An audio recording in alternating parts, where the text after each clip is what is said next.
Welcome to the MetaMint. Stay a while, learn something new. International news. The dominant theme in recent news is the heightening of international trade tensions.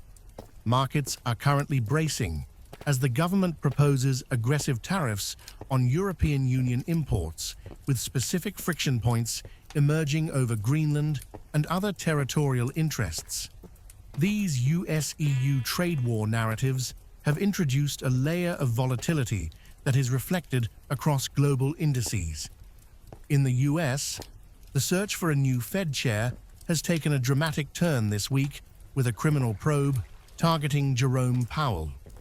In response to rising unrest in Minnesota, the Pentagon ordered roughly 1,500 active-duty US soldiers to prepare for possible deployment, placing units on alert in case violence escalates. After the murder of Renee Good, President Donald Trump threatened to invoke the Insurrection Act if officials do not stop protesters targeting immigration agents. The soldiers come from 2 infantry battalions of the 11th Airborne Division, and defense officials called the step prudent planning.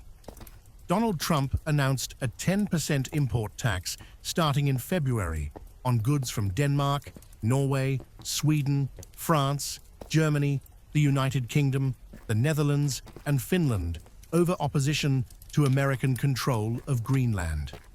In China, population data fell for a 4th straight year as policymakers face a demographic crisis in the making.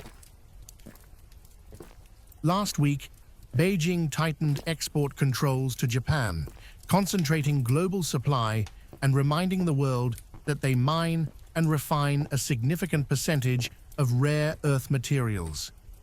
Chinese aluminum output rose to an all-time high last year, climbing above the country's capacity limit, while steel fell to a 7-year low, underscoring dramatically different prospects for the 2 most widely used metals. On the 16th, Micron Technology broke ground on its $100 billion megafab in Clay, New York. The campus will eventually house 4 fabrication plants. The project is expected to create approximately 50,000 jobs in New York. The first fab is slated to begin production by 2030, with subsequent phases rolling out through 2045. The event featured a rare display of bipartisan alignment, with Senate Democratic leader Chuck Schumer and Commerce Secretary Howard Lutnick both attending. This highlights a unified national priority of moving away from outsourcing and towards domestic production. On Saturday, House Republican Representative Brian Mast accused Nvidia Corporation of supporting the Chinese military by selling advanced AI chips to Alibaba and Tencent, aiming to stop those shipments. A customs ban, if sustained, would be a blow to Nvidia.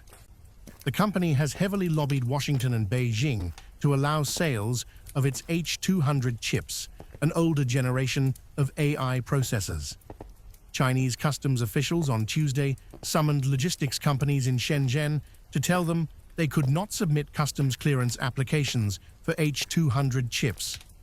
Nvidia was caught by surprise by the customs authorities' move, which occurred as early shipments of H200s arrived in Hong Kong this week. This regulatory uncertainty led Nvidia's parts suppliers to pause production this week to avoid incurring inventory write-offs. The Walla Police Department has officially terminated its contract with Flock Safety, ending the use of its automated license plate reader cameras known as ALPR. This decision follows a significant legal ruling in Washington state that reclassified the data captured by these cameras as public records. The primary driver for the shutdown was the administrative and legal burden created by the ruling. Because ALPR data is now subject to the Public Records Act, departments face an influx of complex FOIA requests. WWPD officials noted that the resources required to process these requests, coupled with potential privacy liabilities, outweighed the investigative benefits of the system. By leveraging unprecedented tariffs and the historic $500 billion trade pact with Taiwan, the US is exchanging market access for domestic manufacturing power. While this shift aims to secure the future of AI and national defense, it has introduced immediate volatility into the markets, as seen in today's equity slide and the surge of gold to record highs.